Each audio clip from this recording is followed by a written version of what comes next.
Welcome to our channel. Today we how to connect your EV to Electrify America charging network, complete guide step by step clearly.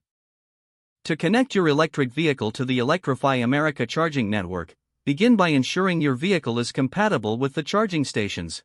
Locate a nearby Electrify America charging station using the app or website. Once you arrive at the station, park your vehicle and turn it off. Open your vehicle's charging port. If your vehicle requires a specific connector, choose the right charging cable from the station.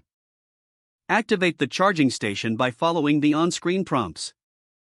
Some stations may require you to scan a membership card or enter payment information. If prompted, enter any necessary credentials, such as a phone number or email. After activation, take the charging cable and securely plug it into your vehicle's charging port. Confirm that the connection is secure by checking for indicator lights on your vehicle. The charging station will begin to deliver power to your vehicle. Monitor the charging progress on the station display or through the app. Once your vehicle reaches the desired charge level, safely disconnect the charging cable. Return the charging cable to its holder at the station.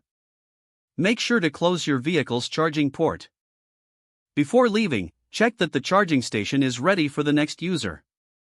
If the page does not load, refresh the browser or try again in a private or incognito window. Make sure you are using the correct email address, then retype it carefully to avoid small typos. If your password is not accepted, use the reset option and create a new strong password you can remember. Check your spam folder for verification or security emails, then complete any requested confirmation steps.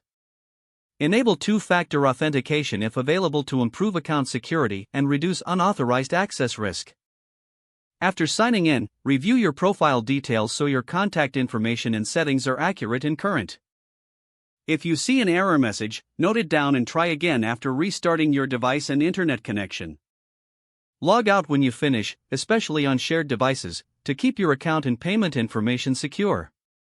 If the page does not load, refresh the browser or try again in a private or incognito window. Make sure you are using the correct email address, then retype it carefully to avoid small typos. If your password is not accepted, use the reset option and create a new strong password you can remember. Check your spam folder for verification or security emails, then complete any requested confirmation steps. Don't forget to like this video and subscribe to our channel for more step-by-step tech guides.